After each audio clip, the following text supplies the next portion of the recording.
Today's guest, the founder and self-proclaimed Chief Maverick at Paid, Benaiah Wepundi. Welcome to the show, Benaiah. Thank you, Gideon. It's a pleasure to be here. Before we get into the meat of things, what was the aha moment for Paid? There's a problem in the space and I'm going to build to solve it? So Jafet, my co-founder, and I have been freelancers for a while, and I dropped out of campus, so all I was doing to like pay bills and make a living was freelancing. So it got to the point where I realized that I was making money, I was making good money, but then figuring out bills, what am I paying for? How am I paying my rent this month? How am I doing my shopping? Can I save? Can I invest in the likes? Became a challenge because income from freelancing is extremely unstructured, right? You don't know when your next payment is coming in. You don't know when your next gig is coming in. And I realized that there are very many people who are building rails for payments. And as much as there's a challenge with payments for freelancers, there's also a huge gap for just providing freelancers with the tools to be able to structure their income and make their money work for them. And that was the point when we were like, somebody needs to be building for this. So we looked at how the gig work economy or how the gig work market is structured in Africa, and we realized that one step towards uh, empowering freelancers or gig workers to get to financial wellness, or the point where we can say they're financially included fully, is first of all fixing the problem with payments. And so we got fully into building the payments infrastructure to enable gig workers to receive payments or to get paid, as the name suggests, both locally and internationally, and then now build financial management solutions on top of that. Good stuff, good stuff. From the outside looking in, you guys seem to be killing it. I came across a post of yours on LinkedIn where you mentioned 2 million in total sales since you guys launched. Yeah, I think one key metric we're always tracking is how many active users are we sort of getting month on month, and how many users are we keeping, how, like, our churn rate, basically our retention rate and our churn rate. The reason why these two are really important is because an active user is one other gig worker that we can we can fix a problem for, and we're fixing a problem for. And our churn or retention rate just tells us how far or how much gig workers are trusting paid. And now the beauty of that is, if the more continuously or the more continually they transact on paid, the better the transaction data, the better we understand how their finances work for them, and that gives us like unique insight into how we can build more and more sort of financial management solutions to just again make their money work for them. So, to kind of put it another way, you're very led by what your freelancers are telling you and building tools Exactly. around their needs. Yeah, Good we love stuff, good saying that stuff. we're building. Paid is by freelancers for freelancers. Actually, interesting fact, our entire team is freelancers. Like everyone, every single person who works at Oh, Paid who's wow. building Paid is a freelancer. So it's literally freelancers building solutions for themselves and for people like them out there. Last year, you got quite a sizable grant from Mozilla. How old were you at the time, and what was the check size? Yeah. Last year was 2023. I was 21. We got a 4 million Kenya shillings check from Mozilla. That's around 28K, 27K USD.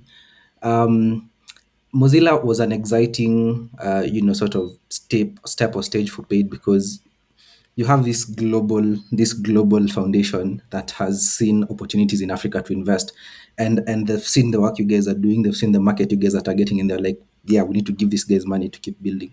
So it was really, it was an exciting moment for Paid, and I think it's on top of that we've been able to build a lot of relationships and a lot of partnerships, and even getting follow-on investment from angel investors, both here locally and other opportunities that we're also pursuing. So yeah, it was an exciting experience. Hmm. Do you feel like it validated what you were building? Because I know as a founder, being a founder myself, I know that sometimes it looks like you're working towards this dream and you're the only one basically believing in it, or rather, you and your co founder. Did it feel like, okay, maybe I'm onto something now that other people are paying attention and rewarding me for what I'm working on? Yes, it really did. I normally say that there are two ways that you can know as a founder that you're onto something. Number one, if you're getting customers. If you're getting customers, you're definitely solving a problem that people are willing to pay for. And then number two, if industry leaders and investors are willing to take a bet on you and are willing to share what you're doing out there. And so for us, Mozilla sort of writing us that check was validation on its own, just telling us that there's a global trend that we're onto. There's a perennial global problem that requires an African solution that we're building. I want to go a bit deeper into the topic of funding. Now that you've mentioned angel investors, Africa still lags behind other regions in terms of fundraising. How can founders stand out and get in front of the right investor for them? Okay, I think one key challenge, one key thing that one key mistake that founders are making here in Africa, and even here in Kenya, like the founders I've interacted with, is we want to look at funding the same way, startups in Silicon Valley, startups in San Francisco are looking at funding. It's entirely different. The African context is entirely different. Unlike Silicon Valley, where you can raise 1 million USD as a pre-seed with just a memo, because you're building an AI startup, because it's free flowing capital there. The Yeah, situation yeah. in Africa is a lot different, right? In Africa, you don't Hmm. see, the likes of Dangote and the very rich guys in Africa investing in startups. They're investing in traditional businesses, which is the inverse, in the West, where you see even Yeah. artists, investing in startups. So in Africa, you have to be I like saying that in your first couple of months, you just have to look at it as if you're entirely alone. You have to think through what problem have I identified in the market? How can I validate this problem in the simplest way with the least resources possible? Because when you go before an investor in Africa, when you go before an angel investor in Africa, or even an investor from the West who's investing in Africa, they don't want to see a validated problem. They don't want to see an existing market. They don't want to see market opportunity. And they also want to see some initial traction. So I think looking at funding in Africa, you have to look at it entirely different. You have to look at it from the point of, I am not taking an idea before these guys. I am taking a solution that I have proven and validated, and that I have a couple of people already using before investors, and they're willing to back me up to build it and continue growing it. But even beyond that, I think that there are very many other opportunities for founders to get seed funding, because I know for some businesses or for some startups, starting without the cash is hard. I mean, I started paid at a time when I was making around 10K, Kenya shillings per Wow. month. Wow. and Okay. and and 10K per month, you have to pay rent, you have to pay your transport, you have to shop, you have to the bills, the everything, and then you have a Was startup. tough. Mm. The only thing you can do probably is just buy a domain and then get hosting from Truehost or something. So like there are many other opportunities for founders to get this initial funding. And I always say, before you approach an angel investor directly, apply for competitions, apply for grants, apply for opportunities for you to get before people who can give you feedback and even give you some little cash, win some little cash to keep going. I love the initiatives that the likes of Anzanite. I don't know if you heard of Anzanite and Anza Village, Yeah. Yeah. Startinev, Yeah. and the likes are doing, just to Yeah. providing founders with this exposure and this the experience to to learn firsthand how to pitch before investors, even get a little bit of cash. We got our first angel investors from Anzanite, by the way. So Oh, it's okay. yeah, the context in Africa is entirely different, and I always Hmm. advise founders to look at what pitch opportunities do you have, what competitions are available, what can you apply for, before you get to the point of, I have a product, I have a validated market, I have a solution, I'm sure it's going, I am confident it's going to work. I have some initial users, some initial traction, and then I'll talk to angel investors. At that point, then now you can start reaching out to the likes, and I think angel investing is coming up really well in Africa. You can talk to the likes of, for instance, here in Nairobi, we have the Nairobi Business Angel Networks, really good, angel syndicate. They funded some of the, some good, some, some of the stable ventures here in Africa, the likes of Bupas, etc. We have, accelerators like Antler, and very many other, channels for you to get early stage funding. But in Africa, validate the problem, validate the solution, get some initial traction before you go before investors, and just look for pitch and grant opportunities. Yeah, I like that you mentioned the grants and the pitches, because I think a lot of people, especially in Africa, they go from, oh, I have an idea, I'm going to build a landing page, and then I'm going to shoot an email to like 10 investors and cross my fingers that they say yes. So that's a really good way of looking at things. In To Start a Startup by Paul Graham, he mentions three things that are needed for success: starting with good people, making something customers actually want, and spending as little money as possible. I want to focus on the first one, assembling a team. How did you navigate hiring? I mean, you're obviously quite young, and I'd assume there's people older than you on the team. What's that dynamic like, having a boss the same age as your younger brother? So interesting fact. I think I'm either the youngest or the second youngest person in my team, which is really interesting. Yeah. Yeah, I think Paid is my third startup. I have built two other startups before. I got into building startups at 17.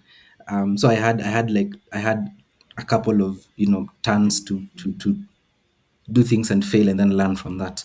How to look at assembling a team is, first of all, you want to build with people who share your vision initially. And I a lot of people ask me, Benaiah, should I outsource my say I'm building a software startup, should I outsource development, should I get a developer on board, if I get a developer on board, should I pay them a salary? I can't pay them a salary. Should I give them shares? How much shares should I give them? I think how this worked for Paid is, Japheth and I, we had been friends for a while, right? We had worked together at Poland Project. We had gone through the Poland Project program together. We had this shared experience, right? And so when we realized that there's a problem that needs a solution, it wasn't like, hey, Japheth, I have an idea. Is it something you want to build with me? It was like, Japheth, there's this problem we're facing. We should solve it together. So I think the best way to put together a team is to look at it from the perspective of, hey, we have this shared experience, we have this shared problem, we have this shared understanding of the problem, and we both see this as an opportunity to build a solution to this problem, and of course make money at the end of it all. So the best way to put together a team is initially find people who share your vision and who share your dream. And I understand how hard that can be, especially right now. The best startup teams, are people who've either worked together, studied together, people who've they've already in some sense they've already collaborated together before. I'll give the example of Market Force, Tesh and Mesongo. Tesh and Mesongo were in UN Mm. together. They built the first startup together, that was Cloud XP. Then they went on to build Market Force together. There's some sort of synergy, from working together that cannot be is not artificial. It comes, it's sort of natural. So if you don't just get into building with strangers, it's always hard. But if it gets to the point where you have to sort of assemble a team, and you have people approaching you to join your team, and they seem to be passionate about what you're building, I think you also have to think about how long term are these people going to be, or how long term is the like how long term in terms of vision, the people I'm bringing on board. I'll give the example of, I say for instance, I am building Paid because I want to exit after 10 years. I want to, Paid to grow into $1 billion company and then IPO, or get acquired and, exit and make my money. But then probably Japheth is building Paid because he wants Paid to be the next big thing. He wants Paid to grow. He doesn't want to exit necessarily. He wants Paid to grow to the point of it's profitable, it's paying dividends and the likes.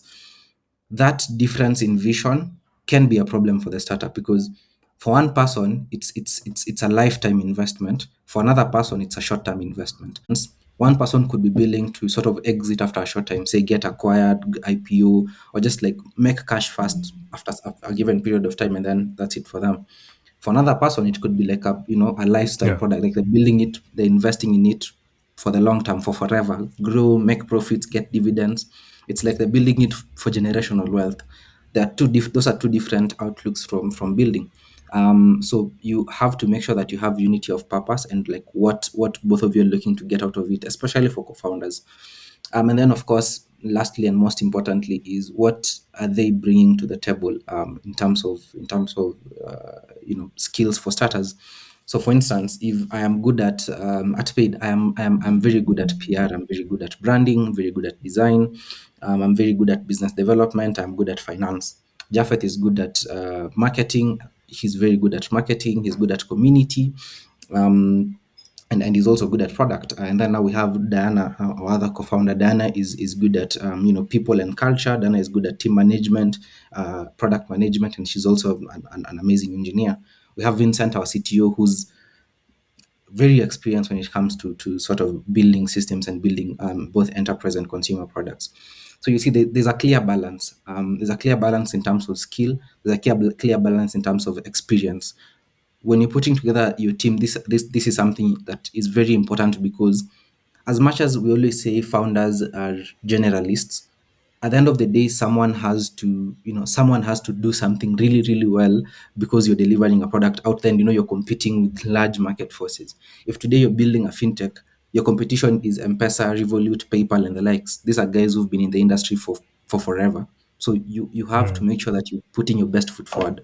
So that means then you have to make sure you have the best team to execute. So look at what is your joint purpose. Do you have some sense of synergy, and what skills are being brought to the table? And again, I always say, when it comes to team, you just have to trust your gut sometimes. Speaking of the team, I'm curious how many members are in the team, number one. And number two, what's your work from home slash office policy? Okay. So we have a pretty big team. We have a team of 10, which is, again, I always tell anyone who's asking me about paid, is not an advisable number for an early stage startup. We have a team of like we have a big team because of the scale at which, or of like what we're building payment infrastructure at like, if you look at most of the payment platforms that we have, cross border, they just support card, Apple Pay, and the likes. But looking at what we're trying to build internally at Paid, it requires the muscle, it requires the time and the dedication to be able to build. So that is why we sort of extended our team. Out of our team of 10, six are engineers. So we have three backend, three front end engineers. As much as, sorry, four backend to four front end, two backend. One of our founders also doubles up as a backend engineer, and Japheth and I also help with the front end. But what like how our work model is, it's entirely work from home. We don't work physically. We only have like one day in the month where we just meet up and discuss. This is because we have one of our team members is in Nigeria. Our UI UX designer is from Nigeria. Another one lives in Eldoret, another one lives in Mombasa. So we are it's entirely a virtual work setup. How we make that work is, we just, again, we have a team that is passionate about building what you're building payment infrastructure and financial management solutions for gig workers. And as I said, this we put together a team of freelancers to build for freelancers. So these are guys who are already used to the whole work from home setup. So yeah, that's basically how our team is set up at the moment. Let's chat a bit about L's. In one of your essays, 21 Notes to Self, you mentioned failing forward. What are some of the fails that you've taken to this point, and what were the key takeaways for you? Yeah, I think number one is at some point we had issues. We had security issues. This is not something I should be saying, of course, but I mean, it happens. It you know, happens. it does. There's this thing I posted recently, and I was saying, we don't do this because it's easy. We do it because we thought it would be easy. Everyone always says how easy it is to build a fintech and how very many fintechs there are until you start building one. It took Yeah. us losing money to understand how crucial it is, like how crucial a system, or how crucial the infrastructure we're building is. And that is when now we started investing in security, and investing heavily in just making sure that the app is very safe. But right now, I think the last time we had a security incident was a long while back. Another key fail we've made, and I think this is a thing that affects very many founders, is trying to do very many things at the same time. You start building payments, and then you realize how shiny it is and how very many opportunities there are in payments, and then tomorrow you want to do Yeah. POS, and then the other day you want to do X and Y and Z. And we realized that we were trying to do so many things at the same time, and it took us just sitting down, looking at our roadmap and thinning it all down, and just deciding we're building payment infrastructure, perfecting it, making sure it works well, it works better than anything else out there, and then moving on to build financial management tools, perfecting it, and then growing from that point. Nailing it, then scaling it is something that very many founders preach until they get to building themselves. It's one of those moments where you see people give advice that they don't follow, and that was a mistake that we Yeah. made, and it took us realizing that, because we were spending a lot of resources, the team was divided on working on too many products. none of them was built to perfection until we now, just took a step back and decided to follow through with what we're building. And that also led us to sort of separating. At the moment, we have sort of two brands that we're building separately. So we have, paid money, or what we're calling the paid app, which is now the payment experience that we are known for.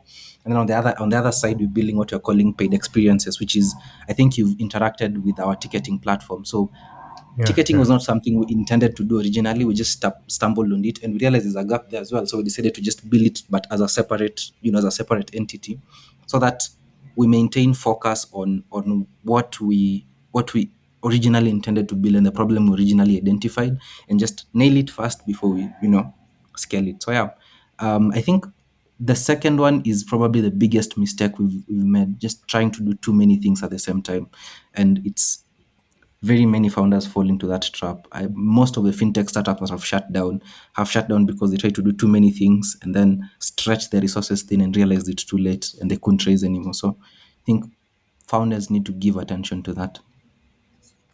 Being that you're building two different products under one umbrella, how do you go about delegating work towards the two different parts of paid?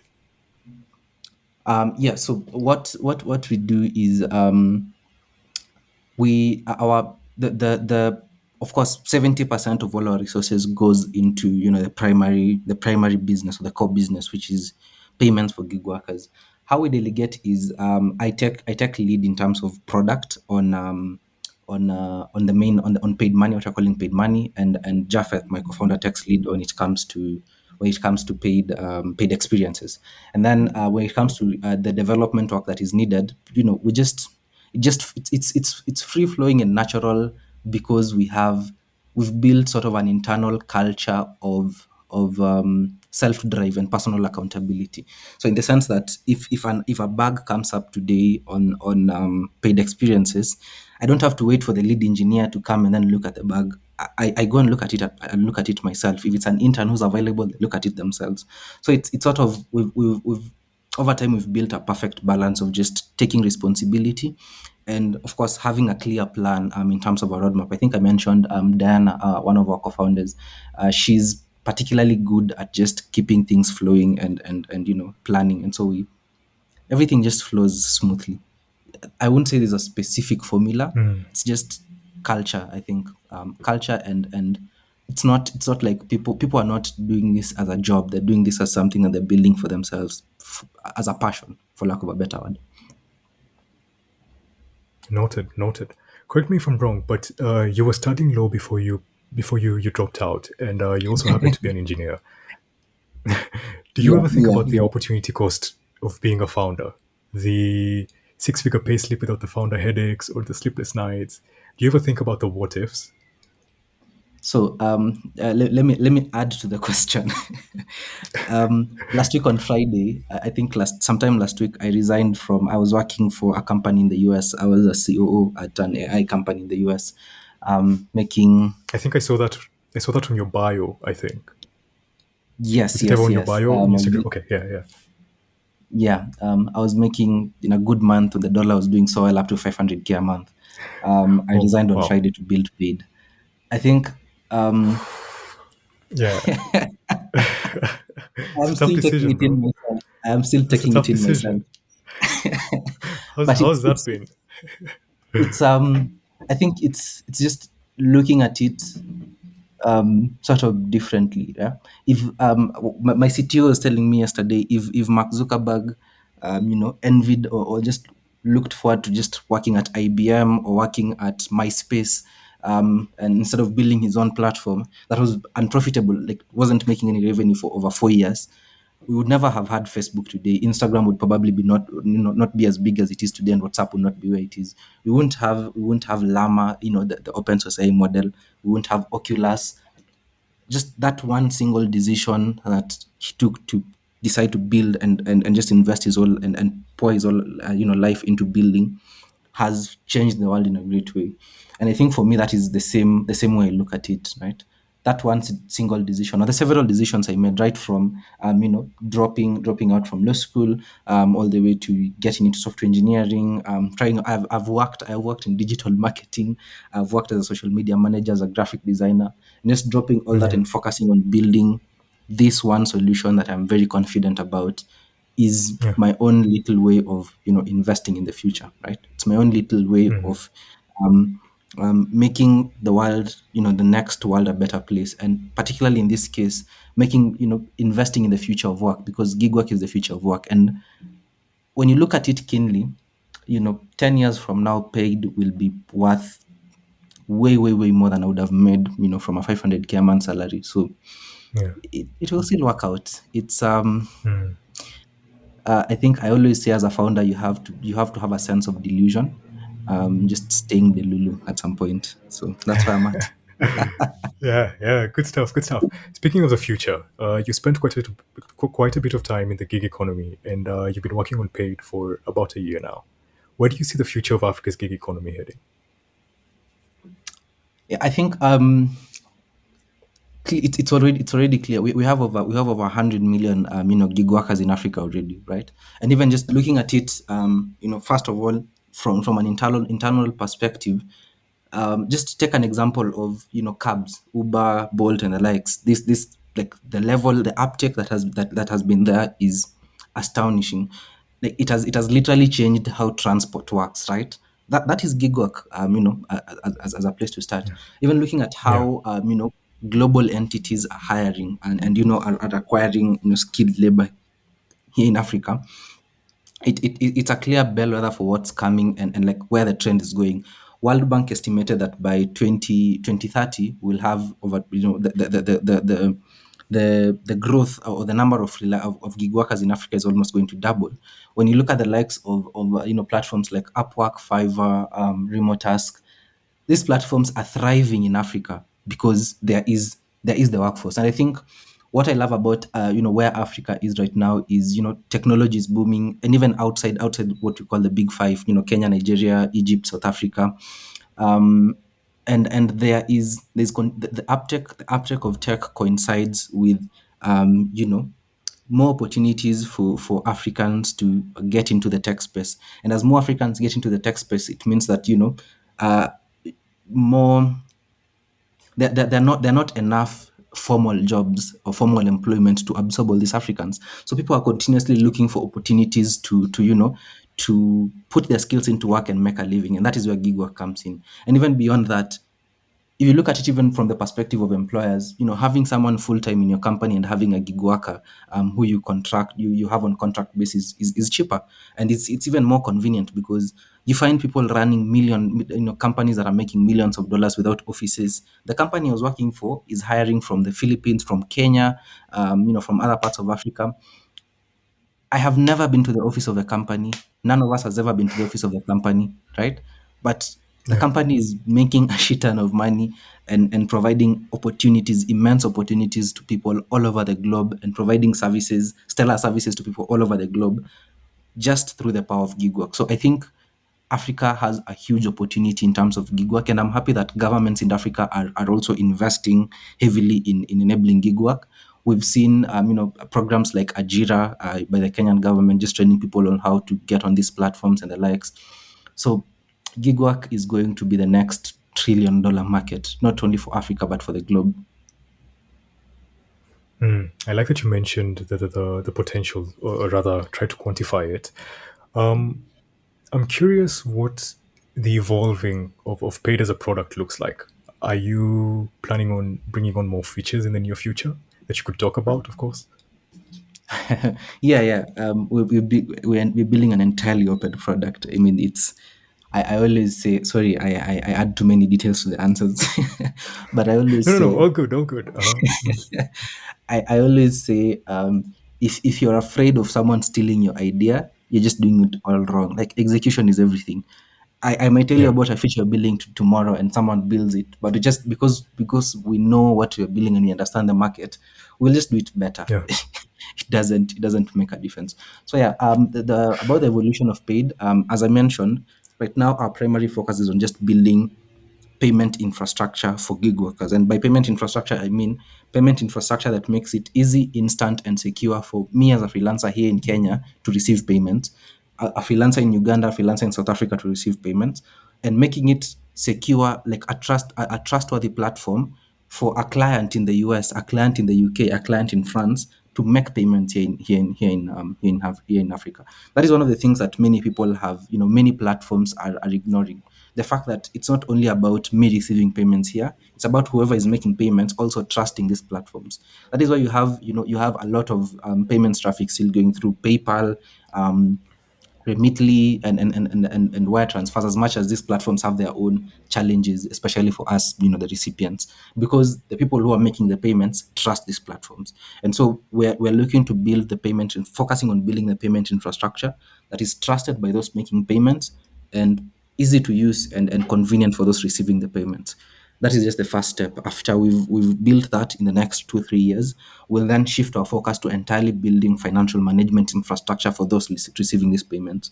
So, right from how do you save your money, how do you invest your money, how do you make this money work for you, and how do we structure your income so that despite the fact that you're getting, gigs here and there, you're getting your money is unstructured, you can be able to make it work for you the same way someone with a salary would do that. And then now, after that, and even throughout this whole process, we're building what we love calling internally Earth's best financial assistant. So we're leveraging, data analytics and AI to just provide our users with very personalized, financial assistance and financial advice based on their transaction data. So the same way, you can go to ChatGPT today and just ask it anything you want to know in the world. It's the same way we're building an assistant that will be able to help you manage your finances. So think of, the financial assistant, the financial planner that you'd pay 30 40K a month, compressed into one platform that you won't, probably spend so much on. So yeah, that is the ultimate goal for paid is, payments, financial management, financial assistant. I mean, you guys got your start in Kenya. I want to talk about how you're thinking about expansion into other markets.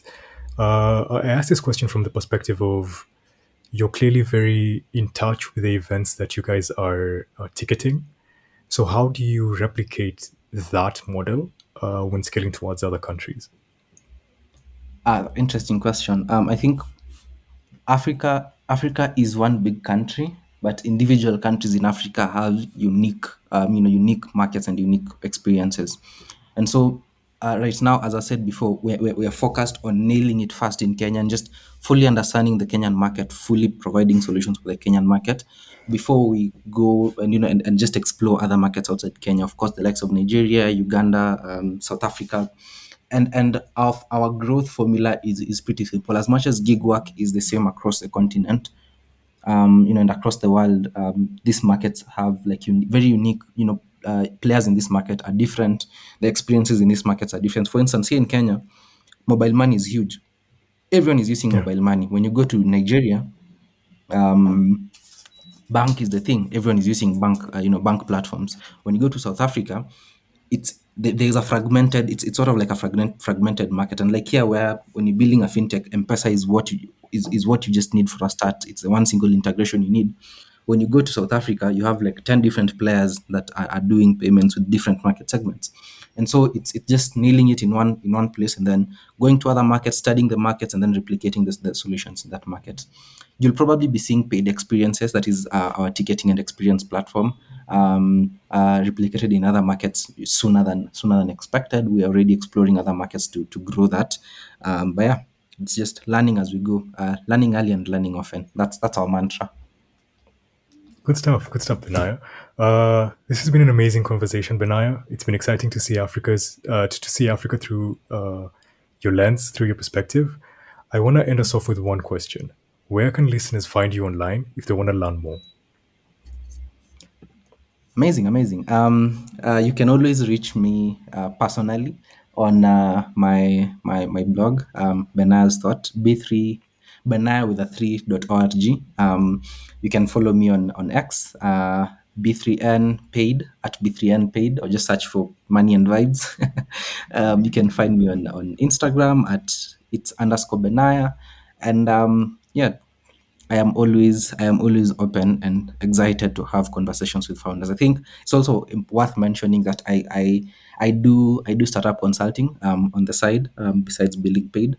So I run a consulting firm called Angelite Consulting, and it's just me and a couple of other founders who came together to help people figure it out easier and faster, right? We've made mistakes in our previous ventures that we won't want to see founders, make. So we help you, just work with you through product, branding, marketing, just the whole experience of building a startup. So you can also find me on angelet.africa, and we can build the future of Africa together. Again, thank you so much, Benai, for making the time to be here. All the links that he has mentioned will be in the description. Thank you.